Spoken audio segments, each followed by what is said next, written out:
Hi, and welcome to Watch It Played. My name is Rodney Smith, and in this video, we're going to learn the 1 to 4 player game, Sunrise at the Studio, designed by Steve Finn and Eduardo Baraf, and published by Pencil First Games, who helped sponsor this video. Your pottery studio is set up and the sun is rising, so all that's left is to gather supplies and unleash your creativity. You've got 3 days to bring your creations to life and showcase your talent. So join me at the table and let's learn how to play. To set up, put this waste basket and cup of coffee card in the center of the play area. Then collect and shuffle the 6 studio challenge cards, which have this back, dealing 3 of them randomly face up nearby and returning the remaining 3 back to the box. These are the day cards, which you put into a stack ordered from 1 to 3 with the 1 on top. Now find these double-sided project cards, ensuring the side with a star and value in the top right-hand corner is face up. From these, find the 4 starting projects, which will have an S in the bottom left, and set these aside for now. Shuffle the rest into a single deck, and then deal 3 into a row beside it so that 4 projects are visible. The 3 you dealt plus the 1 on top of the deck. The cards with this back are the resource cards. Go through these by their fronts and remove any showing a number of players here higher than the number of players in your game. We'll assume we have 2 players in this video and return any showing this 3 and 4 player symbol back to the box. Shuffle the deck that remains and place it face down. Then find the advantage cards which have this back and shuffle them into a face down deck as well. After, create a supply of these resource tokens. Now, everything we just laid out is known as the community area. Next, each player takes a studio mat, player aid, 3 large and 3 small tiles in their chosen color, and collects 15 resource tokens from the supply.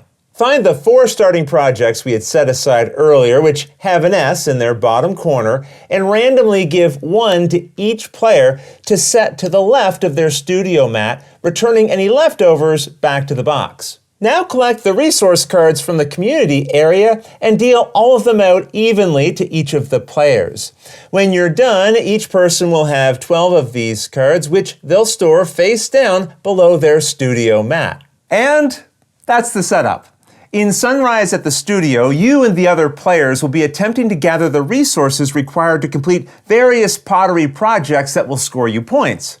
Have the most points by the end of the game, and you win. The game is played over 3 days, and each day is divided into 3 rounds. During a round, players perform 4 steps as shown here on this side of their player aid. First, they select resource cards, which all players resolve at the same time. They do this by each drawing a hand of 4 cards from the resource stack below their studio mat. Next, each person picks one of the following 3 work styles as shown here on their player aid. We'll see how each of these work in a moment, but once you've made your selection, add one of your large tiles to the matching style found here on your studio mat. Keep in mind, during the next round, you won't be able to choose that work style since it's already covered. But now let's go through the different styles and see how they work. The symbol we see on screen here represents the efficient work style. When selected, you pick 3 of the cards from your hand to keep, adding them face down to this pottery wheel on your studio mat, and the 4th you set face down on the studio mat of the player seated to your left. The cards you pass to your opponent will remain a secret until they're revealed later. Now let's take a look at the measured work style, which is represented by this icon. When you select this, you pick 2 cards in your hand to keep, adding them face down to your pottery wheel. Then you pick 1 to add face down to the pottery wheel on your left, and the other to your right. Now in a 2-player game, just add both cards you're passing to your opponent's mat. Finally, we have the wasteful work style. When you choose this one, you pick any 1 card to add face down to your pottery wheel, and 1 to put face down on the pottery wheel mat to your right. Of course, in a 2-player game, it would just go to your opponent. The remaining 2 you then discard face down onto this waste basket. Players should choose their work style independently, not based on other players' choices. So if it helps your group, shield your choice until everyone is ready, and then reveal and resolve them. After this first step is complete, you move to the Work on Projects step of the round, which again, all players resolve at the same time. Here, everyone reveals the resource cards currently on their pottery wheel. You'll now trade these in for resource tokens you can either assign to projects you're working on, which are located to the left of your studio mat, or to this reserve area here. Each resource card will show one or two symbols, many of them representing either the 3 different types of clays, like we see here, or these symbols representing the 3 different types of glazes, or these, which represent the 3 different types of kilns. You'll find a reminder of these different resource types here on the other side of your player aid. During the game, you'll have one or more projects you're working on, known as your in-progress projects, and these will be located to the left of your studio mat. At the beginning of the game, you'll only have one, but as we'll see, there are ways to get more as the game goes on.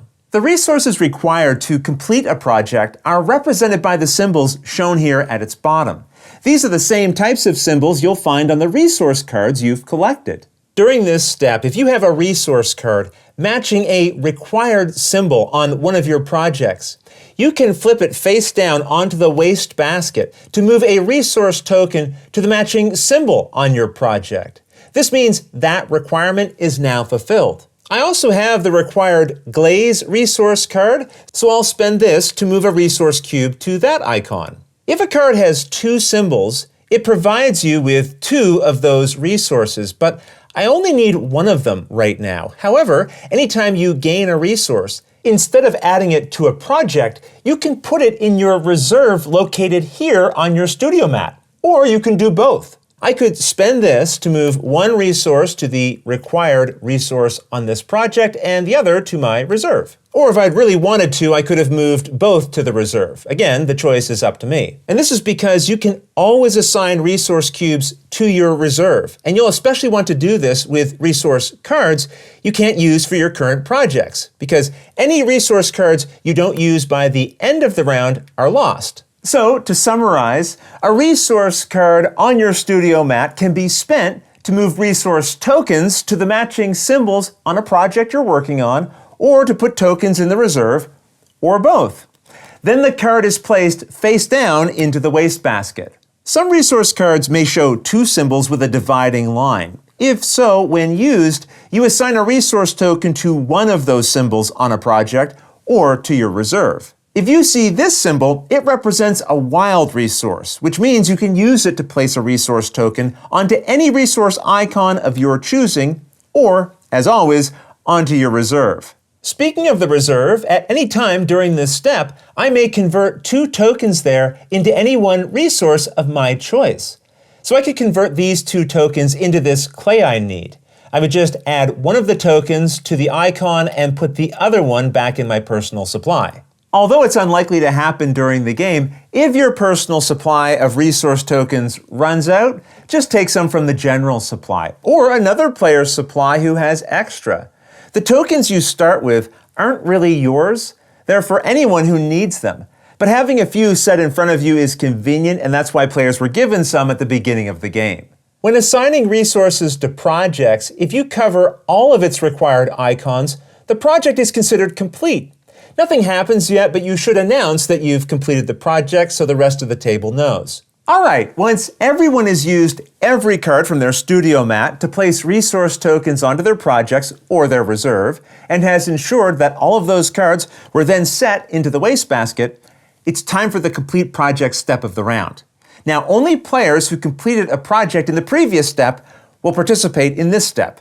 And turns here will be taken in what is known as the project order. Players who completed projects compare the values showing in their top left-hand corner, and then you resolve each completed project in order from lowest to highest value. In this case, the player here has a completed project with a lower value, so they go first and resolve this one, and then this player would resolve theirs. Let's say it was later in the game, and this player had 2 completed projects, and this player had 1.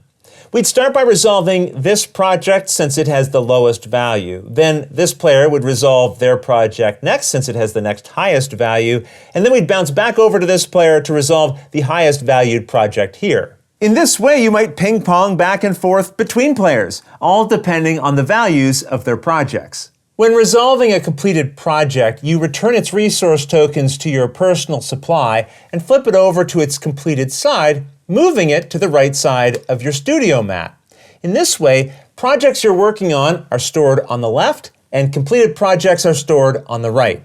After completing a project, you immediately pick one of these 3 possible bonus actions to perform. So let's go through each one. One option, as shown here, is to take any 2 projects from this row, one at a time. You can take any one of the 4 showing, and after taking one, if it leaves an empty space, refill it with a new one from the top of the deck, and then collect your second card. Maybe I'd take this one. Always put new projects you collect to the left of your studio mat. These are now projects you'll be able to work on in future rounds. So that was the Take 2 Projects bonus action, but when you complete a project, you may instead take this bonus action, which allows you to collect just one project, along with the top card of the Advantage deck. Or instead, you can resolve this bonus action where you take no projects and draw 3 Advantage cards, going through them, picking one to keep, and placing the other 2 at the bottom of the Advantage deck. You can examine your own Advantage cards as you like, but keep them a secret from the other players. And you may use Advantage cards you have at any time you like or as they would apply. And these come in 3 different types. If it has this one-time use symbol in the top corner, you can reveal it to resolve its effect. This one allows you to add 2 resource tokens to your reserve. There's only one copy of this card in the Advantage deck, and it adds 1 resource to your reserve and has a go first effect. After playing this, you leave it in front of yourself, and then when it's time to resolve the complete project step, you pick any one complete project you have and resolve it first, no matter where it would normally resolve in the project order. Then after, any remaining projects are resolved in the usual order. At the end of the round in which this card was played, it is then discarded, whether or not the player got to take advantage of this go first effect. Anytime you finish resolving or would need to discard an Advantage card, you place it on the bottom of the Advantage deck. Advantages with this symbol are known as endgame advantages, which you can play at any time, even at the very end of the game. We'll see the benefit of this coffee bean symbol later, but some endgame advantages will have personal goals. You'll earn the points showing in their right-hand corner if you completed at least one of each of the types of pottery shown on the goal. Your completed pottery shows its type in this area with the types of clay and glazes it required beside it. So an endgame advantage like this is scored if I end the game with at least one completed cup and plate, perhaps like this. Each of your endgame cards can only be scored once, no matter how many times you satisfy it, but a completed project can satisfy the requirements of more than one goal. So I could use this plate to satisfy both of these requirements. The final type of advantage you might gain is a showpiece. If you have one, then when you choose to reveal it, add it to the left of your studio. This is not considered a project for gameplay purposes, but you can assign resources to it like any other project, and as soon as its requirements are filled, return its resources to your supply and move it to the right side of your studio. You don't get to resolve a bonus action for completing a showpiece, but it will earn you points at the end of the game. So those are the various effects you'll find on advantage cards, but every advantage can be used in one other way instead. You can always discard an advantage you haven't revealed, putting it at the bottom of the advantage deck in order to add 1 resource token to your reserve. So just to recap, after resolving a completed project and moving it to the right side of your studio mat, you immediately resolve any one of the bonus actions. But keep in mind, unless it's the final round of the game, you must always ensure you have at least one in-progress project for the next round. So if after completing a project you have none in progress, then the bonus action you pick must be one that gives you a new project. And remember, showpieces do not count as projects, so in this case, I'd have to take a new one. Now here's another situation to consider. If the project deck itself has only one or no cards left in it, you may only use a bonus action to take a project if you would otherwise not have at least one in-progress project for the start of the next round. In other words, again, if the deck was empty or had only one card in it, you're not allowed to perform a bonus action to take projects from this row if you already have projects in progress. In addition to gaining a bonus action after completing a project, you also check to see if you completed a studio challenge. These are the 3 cards we laid out here during setup, and each have their own requirements. For example, this challenge is awarded for completing 3 different projects that all used the same type of clay. As we saw earlier, the type of clay a project used is shown on its completed side here. And if I had these 2 completed projects, and then completed this one, I now have 3 that have used the same type of clay. The first player to complete a challenge moves one of their small tiles to its leftmost empty space. Only one player can be first, but any number of players who complete the challenge after can assign their small token to the rightmost space. So if we had a third player and they also completed the challenge, their token would go here. You may only complete each challenge once, but you could complete several in the same round. And a completed project you use to satisfy one challenge can also be used to satisfy others. And remember, completed showpieces are not considered projects, so they can't contribute towards challenges. We're not going to go through the requirements for each challenge card, but you'll find them all explained here in the rulebook if you have any questions. So again, during step 3, players take turns resolving completed projects based on the project values going from lowest to highest. And when you complete a project, you take a bonus action and may complete one or more studio challenges. Also keep in mind, advantages you gain, as we saw, could provide you with extra resources for your reserve. And remember, at any time, even during step 3, you can convert those resources into tokens that you need.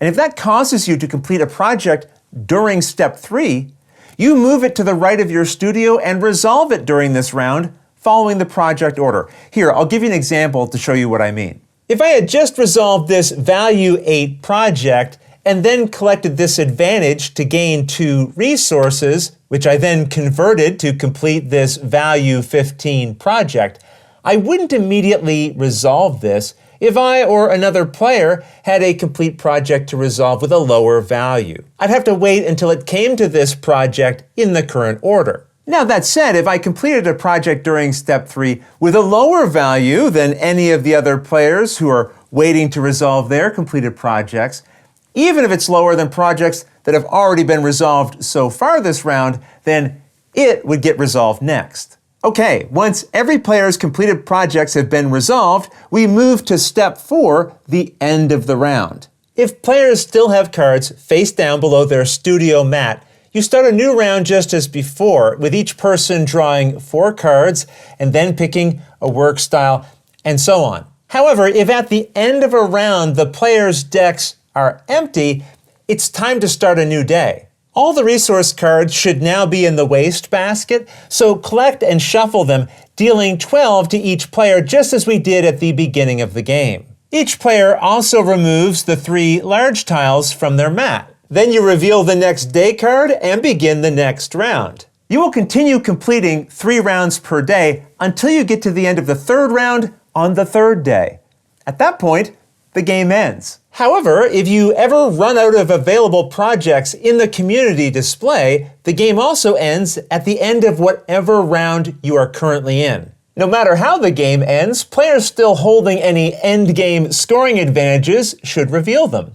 Then the person with the most coffee beans showing on completed projects, completed showpieces, and advantage cards collects this cup of coffee.